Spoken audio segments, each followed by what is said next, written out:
Hey, Jesse. Hey, Lindsay. Happy New Year, fam. Yes. Happy 2026. Yes. What? That made me feel old. The years just keep going by, you know? What is that line from Smash Mouth? The years start coming and they don't stop coming. Yeah, they keep on. And you got to hit the ground running. Yeah. All that. So what are you having to drink today? Heavenly Hill. I love it. The bourbon that you got me. If you didn't watch our last recap, or actually it was like, when did we do that recap? About a month ago. No, it was like last week. Oh, felt like a month ago. Maybe it was a week and a half ago. Anyways, if you didn't watch or listen to that, so I got Jesse a couple of bourbons from the Bible for his birthday and Christmas, and he's drinking Heavenly Hill. The Bourbon Bible. And I'm having a double in my cup here. A double pineapple Vista Bay. On the bay. On the bay. Yeah, down by the bay. I'm thinking for 2026, I'm going to switch to vodka soda, Vodsods with lime on the weekends. No way. I'm thinking. What? Yes. No way. Yes. Well, these are starting, well, not starting to, they have, but off and on, they swell me, make me a little puffy. Yeah, you got to mix it up. That's what I like doing, you know? So, yeah, I think I'm going to do that on the weekend. You should. I should. Try it for a little while. Give it a little swing there. Yeah, because you have been on the bay. You've been down by the bay forever. Well, it's cheap. It tastes good. And it does not swell me like White Claw does. White Claw really swells me, which I don't understand. Did you ever sing that song as a kid? Down by the bay, where the watermelons grow. Back to my home. Yeah. Dare not go. Yeah. And if I do, you know the whole thing? my mother would say. Have you ever seen a llama wearing pajamas? Yeah. Down by the bay. Yeah. Dude, I haven't thought about that song. No, I think my sister, like in some kind of back porch little conversation, came up with it one time. Yeah. All the old school stuff. Dude, that song's got to be 100 years old. Probably. Well, let's get that intro going and then we'll continue. We're going to continue? We're going to continue. Continuation. It's 2026, everybody. And thank you guys. Yes. For being a part of this. Happy Friday. Down by the bay. It's okay.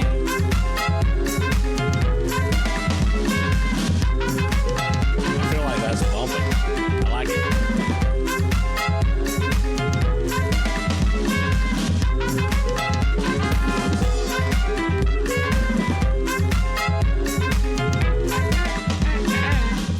So, like, my car has pretty good speakers, and whenever I recap all this stuff and play it, like, it's bumping in my car. That's why I keep saying that. I love it. It's like, doom, doom, doom, doom.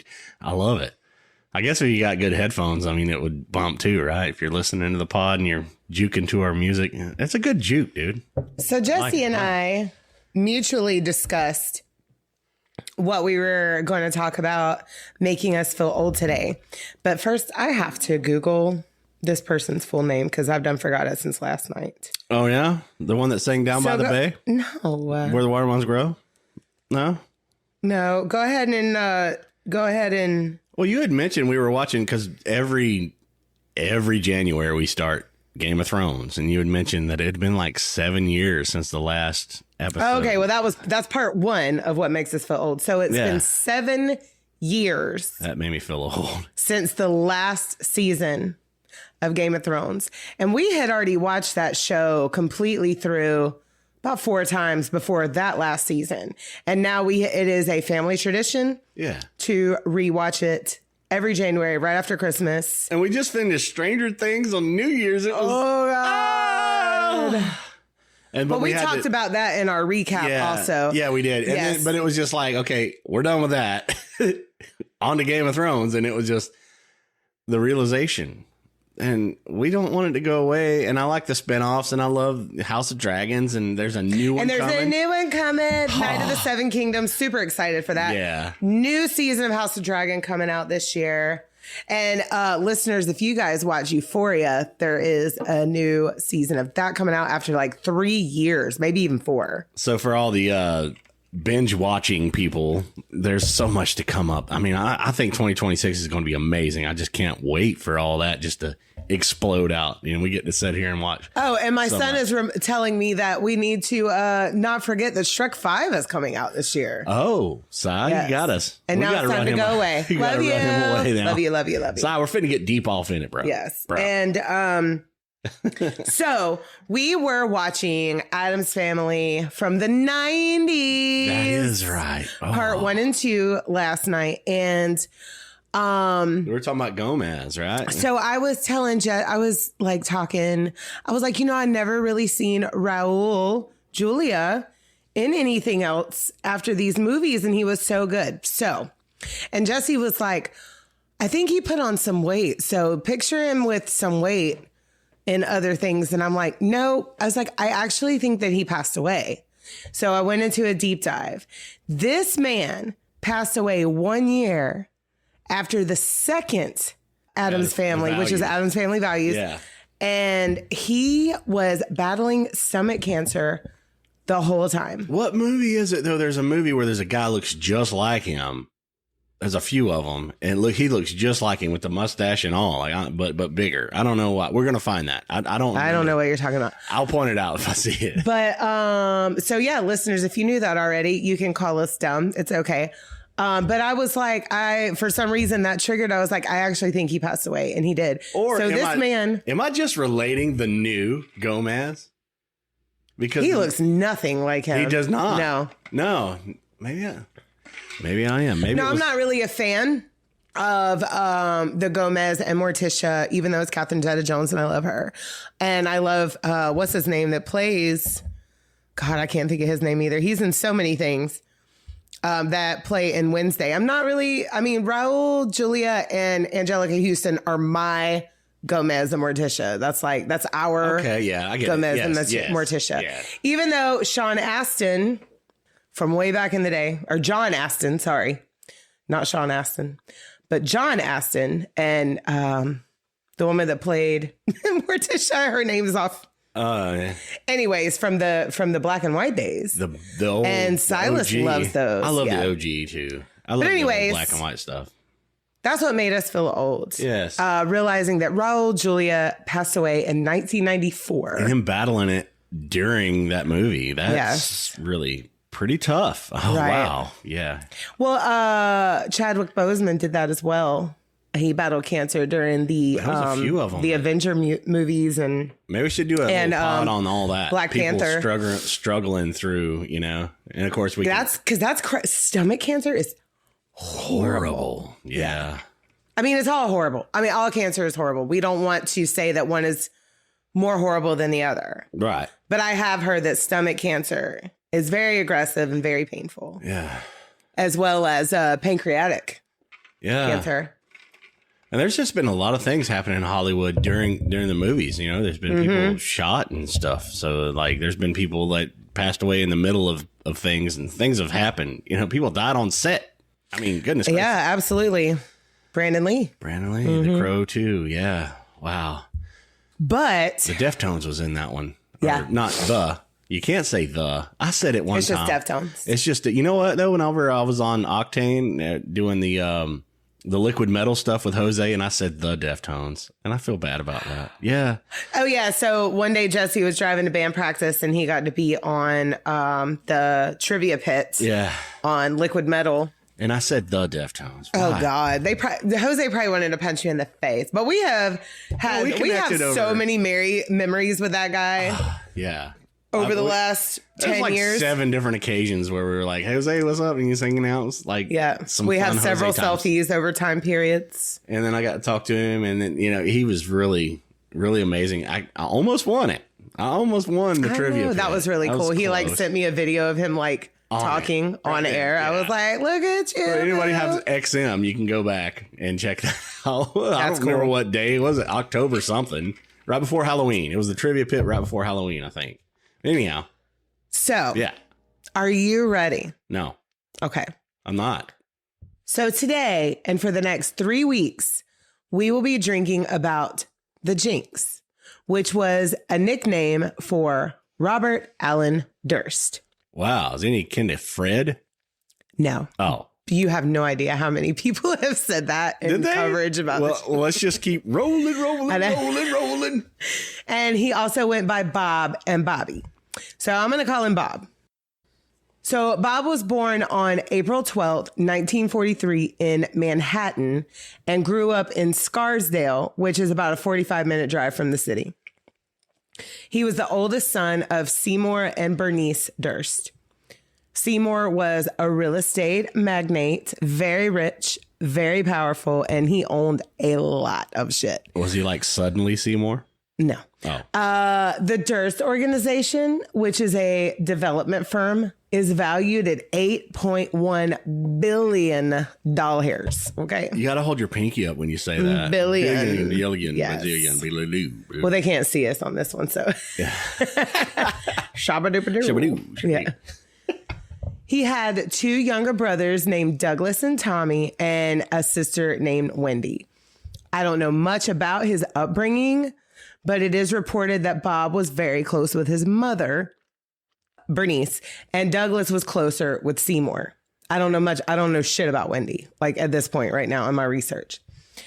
And Seymour was kind of a distant asshole to Robert, and it seemed that Seymour resented Bob and Bernice's relationship. So according to Bob, when he was 7 years old, his father woke him up and said, "Mommy is out on the roof. Let's go say hi." So Bernice was out on the roof in her nightie. And Bob says that he waved at her. He couldn't remember if she saw him or not. And then the next thing he remembers is the maid shouting, "She's off the roof." What? She had fallen to her death. Like, got up there and jumped to her death. Well, or we still don't know. I don't. Who gets on the roof though? I mean, we still don't know. Yeah. Well, I mean, it's Manhattan. They had a rooftop penthouse type apartment. Okay. Yeah, mansion. Not an apartment. They had a mansion. Yeah. Okay. So Bob doesn't remember anyone saying that she took her own life. Like most people were saying that she fell. So now Bob is still a very young child who has lost his mother. He's not really sure what happened. And he's at the funeral and all the adults are telling him, "Mommy's safe. This is where she will be," as they're lowering her coffin into the ground. It's very traumatic. He was 8 years old. Okay. It's hard to grasp. Yeah. And he's like, "Wait, what? Mommy's in that box? Get her out." And proceeds to have an entire meltdown because he doesn't understand. And he tries to stop the lowering of the casket. Like he says that he tries to stop, like, you know, the guys that are holding they're driving the thing and right. they're, you know, lowering it. Yeah. Now, this is the 50s and there's not a lot of proper mental health counseling available.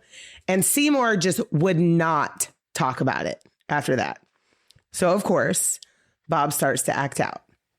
He runs away and he becomes a nightmare. And he and Douglas start a very toxic sibling rivalry that really doesn't ever end. And in 1953, when Bob was 10, a psychiatrist's report mentioned personality decomposition and possible schizophrenia. Yeah, he's shot out. I mean, he didn't come to grasp of what happened with his mother.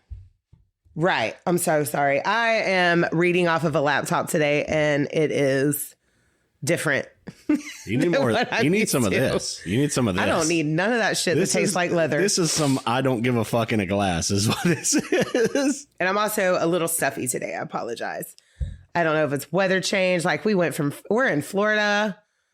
Most of our listeners know that. You hear it outside? We went from freezing to warm. Now it's raining. I'm all messed up. In high school, he was described as a loner, quiet and shy. But he became a member of the camera club, the Spanish club, and he was on the JV soccer team. So it's like he was busy. He was trying to be a part of things, which a lot of sociopaths, hint, They try to do that. They try to fit in. Dexter. Yeah. Dexter couldn't fill shit, but he always tried to fill in. I mean, that's a show, but you know. Yeah, but he was like this blank piece of paper standing out in the middle of whatever's happening. Speaking of Dexter, so I've watched a couple of TikToks where it's like if you watch the show without his monologues and without his narrative, you wouldn't get it. You wouldn't get it. That you'd would be like, you know what? Though? They should do a retake of Dexter, at least one season, without any of that. Wouldn't that be fucked up? Yeah. Nobody would watch it, but still, you'd be like, what the fuck is really going on here? We don't understand a damn thing. What is happening? Because a lot of it's just him sitting there and staring, just thinking. It's weird. No, if they did the same thing with like so many different movies, right? That would be really fucking cool. That would be really cool, like to take. I love that style of show and or a movie where there's like internal monologue, the Ferris Bueller style or whatever. Like if they took the monologue out of that whole fucking movie. Well, Ferris Bueller is an internal monologue, like it's outward. It's external monologue because he's literally talking to the camera. Dexter's not. Yeah, well, it's internal monologue. Well, if they did The Office that way, or if they did like certain movies where it's just like there's this monologue that always happens. Well, The Office is different. Yeah, I get that. The Office is a mockumentary style. Yeah. Just like Parks and Rec. If they take away the little side stories on so many things, we wouldn't even like it. I don't think. I don't know. What I mean, we'll probably never know. Hate to side rail on that one, but I had to, So after high school, Bob attended Lehigh University and was on the lacrosse team and was the business manager of the student newspaper called The Brown and White. I'm guessing that's the school colors. Yeah. I did not Google that. It's got to be something like that. It's got to be. Yeah. And he earned a bachelor's degree in economics and then went on to enroll in a doctoral program at the University of California. So super intelligent, but at an intellectual way, like in the mix of other people. He was probably just like Dexter, right? Just kind of like faking it till he making it. Yeah. Right. Now, in between all of this, Robert had become what we would call a hippie. He was, it was the 60s. He joined the anti-war movement, grew his hair out, grew a beard, did the whole thing. And this displeased Seymour. But Bob was like, I really don't care. I'm a rebel. Okay. And when he attended UCLA, he met a woman named Susan Berman, who is a big part of this story. Now, Bob and Susan had an initial traction to each other, but they never became a couple. Never. Instead, they became lifelong best friends. Remember that, okay? Put that in your little bank memory bank. Yeah. One wrinkle for you. Now, Susan had also come from wealth and had a difficult relationship with her father, but in a different way. Susan's dad was mob affiliated. Her father was David Berman, who was Jewish American. He had dominated illegal gambling in Depression era Minneapolis and later took over the Flamingo Hotel and Casino on the Las Vegas Strip. That was Susan's daddy. He shook hands with Sinatra. Daddy. Yes. Whoa. What was that from? Oh, Ocean's. We watched all the Ocean's movies the other day. I've kissed a ring before.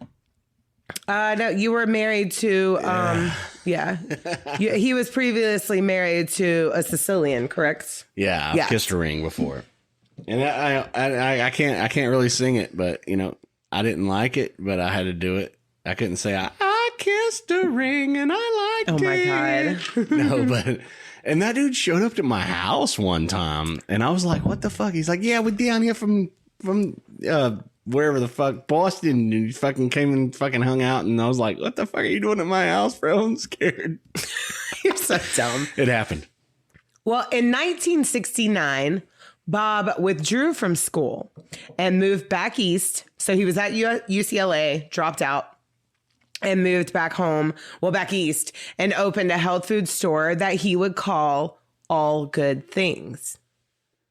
Is that ringing any bells for you? All Good Things. No. Okay, we'll talk. Okay, well, I mean, we can later, but yeah. whatever. Well, I'm not gonna. If you don't remember it now, I'm not gonna tell you till way later. Okay. So this was in Middlebury, Vermont. You got to think. I stay in a hole, Lindsay. I know. Yeah. Now, even though he's in his rebellion era, Daddy Seymour still funded all of this. Okay. Which, I mean, he actually liked that Bob was doing this because he was like, you know what, my boys, he's getting real estate. Maybe this will help him come back over to the family biz. But as for now, run your little store, do your little thing. Now, this building that he had turned into a health food store also had a tenant named Kathy McCormack, to whom he became the landlord of. So he's got his health food store. He's the landlord of one tenant, and he fell head over heels in love with Kathy, like immediately. And they started dating. Now, the store didn't end up making any real profit, and Seymour wanted him to close it up, sell, and move back home to join the family business. After some time, he decided to do that and move back to New York with Kathy. So they moved to Katona and moved in with Douglas and his wife, which was kind of weird to me. That's very weird because they all have a lot of money. And also there's rivalry. Now, I don't know how Seymour was with his money. Maybe he was like, I'm going to give you this. You can start a business, but I'm not going to give it to you I don't know. I don't know how Seymour was. Yeah. I mean, I just feel like the workability, they could have had their own shit. I don't know. Well, Douglas had a mansion because Douglas had already joined the family business, was making money. Him and his wife had a manse. So right. Bob and Kathy move in. Right. And then they married on April 12th, 1973. And if you've been paying attention, that's Bob's birthday. Oh. Yeah. So he was 30 years old at that time. Now, like I said, Bob and Douglas didn't really get along. And even though they were all staying in a very spacious mansion, it was a very tense situation. And Kathy began to feel a little uncomfortable, that tension. When you're in that situation, that energy starts to bog down on you. Right. And you're like, I want out. Now, Kathy, she was in nursing school at this time. So Bob was the main source of income. And she had been this is confusing to me because she had been a dental hygienist when they met. Then I guess maybe she decided to join the nursing program. And he was like, hey, my family has money. You don't really have to work. You can pursue a bigger career if you want to. I'm not really sure how that went down. So she wasn't working anymore. She was in nursing school. And then Seymour allowed Bob and Kathy to move into the company penthouse in the city, overlooking the Hudson River. So they did get their own space. Right. Right. Yeah, I feel like this has been talked about a lot, right? This has been a lot of different podcasts and things. Mm-hmm. This is a huge story. A big one. Huh? Big one. But you'll know nothing about it. No, I can tell by your feng shui, though, that you've been deep in this for a while now. Many, many years. So for a while, the couple was very happy, and Kathy thought it was really cool that she got to chill with famous people from time to time. But the newness died down. And Kathy also began to she didn't like how frugal Bob was. And she also didn't like how close Bob was with Susan Berman. That's his female best bestie. friend. Yeah. Now, Susan, at this time, after, this has been a few years down the road, Susan worked for Us Weekly, and she was a writer. She wanted writing to be her profession, and that will come up a little later on also. Well, Kathy wanted to start a family, but Bob wasn't really interested in having kids because he felt like he was a Jinx. Oh. Yeah. And I'll get more into where that nickname came from down the road. And maybe not next episode, but the third part of this. So, yeah. So that's what started that. So here it is. Mm-hmm. Okay. After graduating from the nursing program, Kathy enrolled in medical school and she wanted to become a pediatrician. And she kind of found a group of her own friends to spend time with. You know, Bob was spending a lot of time with Susan. She kind of felt left out. So she's like, well, now I got my school friends. My own shit going on. My own shit. Yes. Yeah.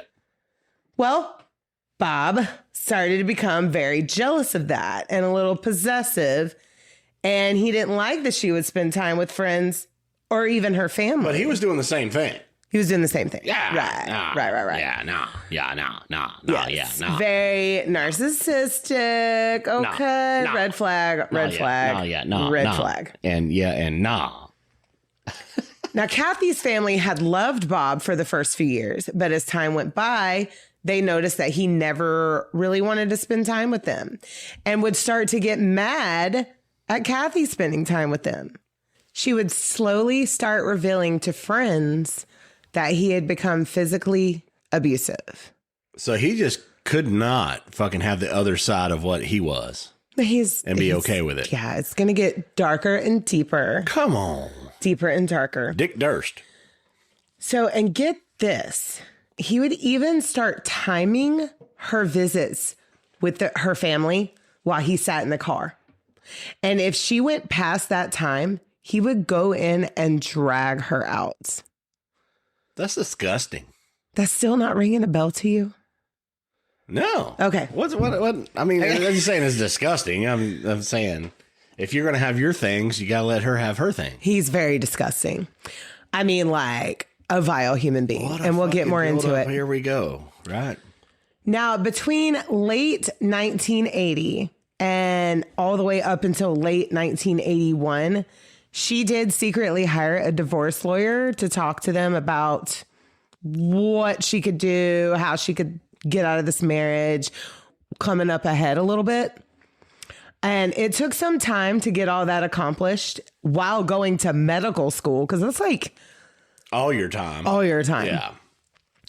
So on January 30th, 1982, Bob took them to their vacation home in South Salem, which was right by Truesdale Lake. Now, I'm not sure why, because 3 weeks before this vacation, Bob had beaten Kathy so bad that she had to go to the hospital. Like full facial bruises. No. Terrible, okay? Cool. But she did not press charges. I damn sure would have. Instead, she asked for a $250,000 divorce settlement. Now, his answer was to cancel her credit cards, remove her name from the joint bank account, and refuse to pay her tuition. No, you go scorched earth, dude. If somebody's going to abuse you physically, or in any way, you go scorched earth. You're like, he went scorched earth. He did. Yeah. She should have way before that. The first. You got to understand the times. Remember the times. A whole castle full of red flags to begin with. A whole castle. Yeah. With a little French dude on top. He was a little gloves. Oh my God. Yes. Yes. She should have been on top of that fucking castle full of red flags. And she should have said, I fought in your general direction. That's what she should have said. So Kathy was just months away from getting her degree. He stops paying her tuition. And guess what the little cherry on top was? Bob was cheating on Kathy with Prudence Farrow. Now, Prudence Farrow is Mia Farrow's sister. Mia Farrow was the lead in Rosemary's Baby, The Great Gatsby, married Woody Allen. Is that ringing any bells? Yeah, yes. Okay. It's things that I'm supposed to know, but I don't remember. I know. Jesse can't. He's not obsessed with. No. Okay, so when I love a movie, and I know there's several people out here like that, I got to Google everything about everybody. And even if it's past movies that I've loved, I'm like, I want to know everything about these people. Yeah. So, and what you're passionate about, though, you're passionate Mia Farrow, well, I mean, she's no longer with us, but I mean, that was a huge scandal in the 90s where, Mia was married to Woody Allen. They adopted an Asian child. And now Woody Allen is married to that Asian yes. child. What? Mei Ling, yes. Whoa. Whoa. Huge scandal. Another castle. Yeah, Woody Allen's a huge red flag. What? So Bob was a cheater and a beater. And for some reason, Kathy went on vacation with him. But no judgment here. I've been in a situation like that, so I have not judging. I think you should have met Marianne and Wanda. They were the best of friends. Bob had to die. So, Earl. And, maybe this was to try and salvage the marriage. But not too long after they arrived, they got into a fight. Now, Kathy decided to make an unexpected appearance at her friend Gilbert Najami's. I'm hope I'm saying that right. Gilbert Najami's dinner party, and this was in Newark, Connecticut. She wasn't dressed up as normal. Like, she was just kind of hanging out. She was in sweatpants, and they were like, "What?" But she seemed very upset. But then Bob called at the party. Probably was like, said some fucking horrible narcissistic shit. Got her to come back home, or not back home, but back to the vacation house in South Salem. Now, according to Bob, he says that he put Kathy on a train back to the city at Katona Rail Station, and she called him when she got back to Manhattan, letting him know that she had made it home safely. He says then he went home and went to bed. I don't believe it. This is a setup. This was the last time Kathy McCormack Durst was ever seen. See, I knew you were coming with that. I knew it. I could see it. Lindsay. And I'm so sorry. That's where we're going to leave off for today. Oh, Lindsay, I could see it. But, I mean, but Lindsay. And now here's this whole picture of castles with red flags. And this story is going to do nothing but get crazier. That is your intro into what will be a three-parter. A three-parter. And for our listeners that know this story, don't give Jesse any spoilers because he don't know. No, I don't know. Jesse doesn't know. Jesse doesn't know. Jesse doesn't know. Yeah. Fuck. Yeah. Go there, chef. Thoughts on you once again. I don't know, whatever he says. I forgot. So what do you think so far? Oh, man. In your general direction or mine? Because all I see is just a castle full of red flags, and now we got a missing princess. Mm-hmm. And it's horrible. It is. Money and bullshit. Mm-hmm. And bullshit. But it set him off because he didn't have a good bye-bye mommy. And you know what's crazy is I don't want to reveal too much because it's going to come into play later on. I don't want to reveal too much to you. No, the salad. Our listeners probably know. But he's still very, very late in life. He still referred to her as mommy. Yeah. Yeah. That's where you really did paint I think that's where little Bobby Durst died. Yeah, and little Bobby Ross Lindsay over here has painted a big picture. Not happy little trees. No happy trees. No, not at all. No happy accidents either. So we're going to miss a show. We are going to miss a show. And I'm going to play some music from the bands that we're going to miss the show. Okay. I'm going to play two bands. Going a little off the hip today. Yeah. We're in that weird time between Christmas and New Year's and getting back into our routine. So we're a little off kilter. Yeah. But we wanted to get this series started. And by the time this will come out, all of that we'll be back on schedule. Yeah. Yes. So 2 quick bands and then we'll say bye. Yes. That's what we're going to do. So who is the artist playing at the show? Tragic. They have which we have already featured. Out. Yeah. And Defy the Tyrant's going to be there. Love them. And we're so sad. We're having some bathroom renovations done. We can't leave the house. My buddy Richard Burke's going to be there. And I think he's going to have his little solo project going on. Well, I don't have any of his music, but got some Defy, got some Tragic coming up. So check out Defy and Tragic. And we're going to play these songs. They're so good. Oh my God, they're so good.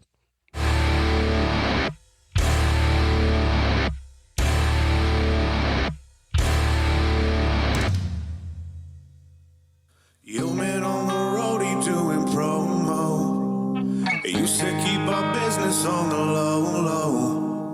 I'm just trying to get you out the friend zone. Cause you look even better than the photos. I can find your house and meet the info. Driving through the gated residential. Found out I was coming since your friends home. Keep on trying to hide it, but your friends know. I only call you when it's half past 5. The only time I ever call you mine. I only love it when you touch me. When I'm fucked up, when I'm fucked up. I only call you when it's half past 5. The only time I ever call you mine. I only love it when you touch me. When I'm fucked up, when I'm fucked up. I'ma let you know and keep it simple. Trying to keep it up don't seem so simple. I just fucked 2 bitches before I saw you. You gon' have to do it at my tempo. Always trying to send me off to rehab. Drugs start to feeling like it's decaf. I'm just trying to live life for the moment. And all these motherfuckers wanna ride out. I only call you when it's half past 5. The only time I ever call you mine. I only love it when you touch me. When I'm fucked up, when I'm fucked up. I only call you when it's half past 5. The only time I ever call you mine. I only love it when you touch me. When I'm fucked up, when I'm fucked up. The hills have eyes, the hills have eyes. Who are you to judge? Who are you to judge? Eyes are eyes, eyes are eyes. Holding out, just rest. Holding out. I only call you when it's half past 5. The only time I ever call you mine. I only love it when you touch me. When I'm fucked up, when I'm fucked up. I only call you when it's half past 5. The only time I ever call you mine. I only love it when you touch me. When I'm fucked up, when I'm fucked up.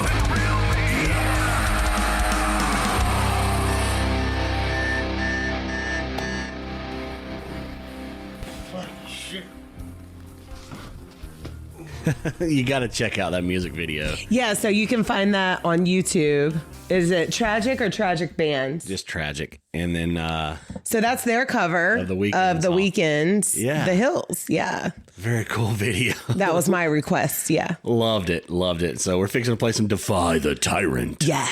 Yes. If you're around the Tallahassee area, go check out the show. On what is it? The 6th over there at the Riverfront. Riverfront. Yeah. Yes. So today, go check it out. Yes. Yes.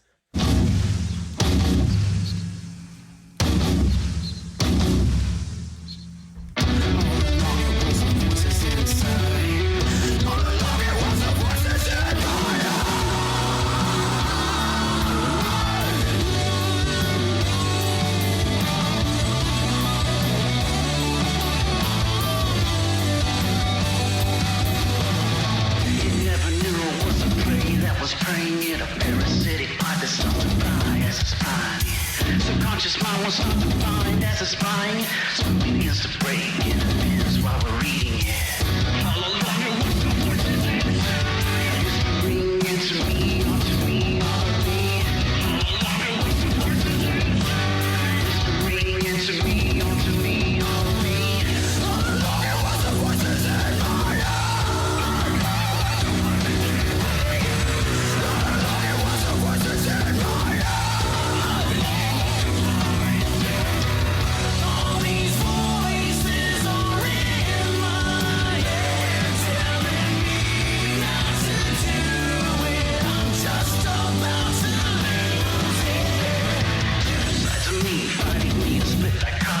still neglecting me, fitting me through soliloquy. It's like an enemy, a friend of me. We taste iambic, voices yell to me, grilling me. I hear them whispering.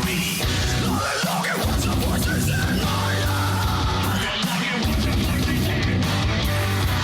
Look at what's the voices in my head. All these voices are in my head, telling me just to do it. I'm just about to lose it.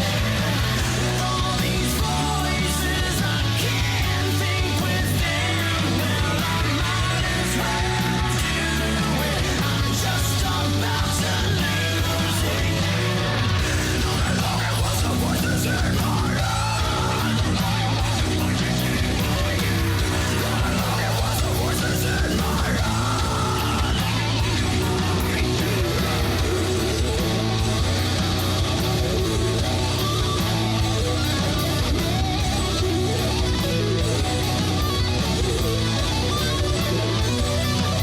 All these voices are in your head, telling you not to do it. You're just about to lose it. All these voices, you can't think with them. You might as well do it. You're just about to lose it. Look at what the voices in my head.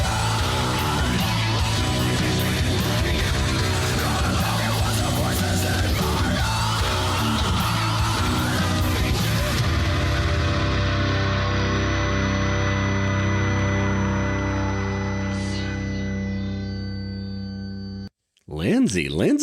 I love those songs so much. Yes. It's going to be a hell of a show. Hell of a show. I Should go. wish we could be there so bad. So huge tribute. But huge, home ownership yeah, trumps that it shit happens. sometimes. Yeah. Things happen. We would be there. All those guys are just amazing. That's why we love them so much. So much. Hell yeah. So, with all of that being said, that was part one of the Jinx and then a double band feature.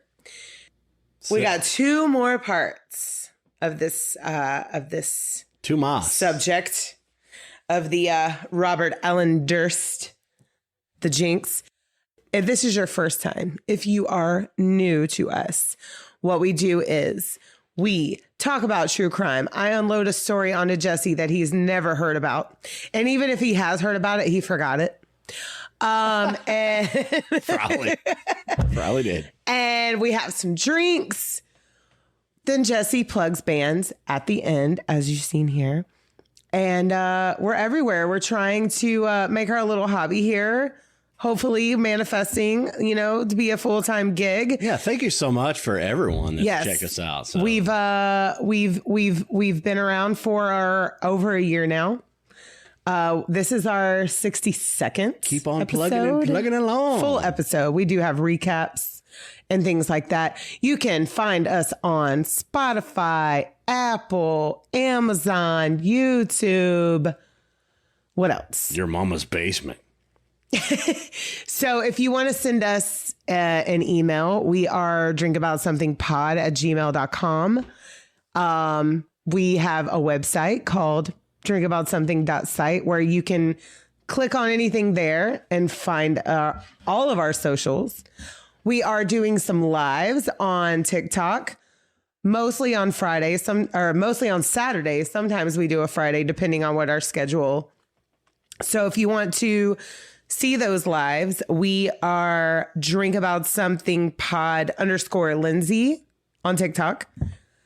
And what else? What else do we need to plug? Just follow along and hit us up. If you want more content, we will give it to you. And find Defy the Tyrant and Tragic. They are great bands. Yeah. And we have been listening to them for years. Defy, they're both good friends of ours. And what else? Yeah, huge shout out to Josh. And Josh. shout out to Kurt. And all the guys. And all the boys. I love it. They're still going. Stuart. He playing those sexy ass leads on that guitar. So sexy. Oh my God. He is hot. So hot. Yes. We love it. Absolutely. And Slim, he's awesome. Yes. Yes, they've had a few changes here and there, but they're still kicking ass. Still kicking ass. And I love it. They've upgraded. Kirk. Not that the past members were unamazing. All of the members have been amazing. Now there's so much talent. Yeah, their new drummer is so fun. There's so much talent over in that area. Fun. Wow. Yeah, Crawfordville has some talent, y'all. I'm telling you. South of Tallahassee. Yeah, South Tallahassee. They have some talent in that town. Out there in them woods. Oh, let me tell you what. What? So, make sure you listen to our recaps on Wednesdays. New episodes out on Fridays with bands at the end. We love you guys so much. Thank you for your continual listenership. Yes. And real quick shout out to Caroline, one of our big fans. Oh, a top one. Yes. She was dealing with some sickness this week, and we hope she feels so much better and is going to get past it. Yes, all the good and vibes, heal. all the good stuff. And we love her. I wanted to give her a shout out. She is an avid listener, and we love all of you so much. Yeah, we will see you guys next time. And I can't wait to say this, Lindsay, because I never do say it by myself. Bye. Bye.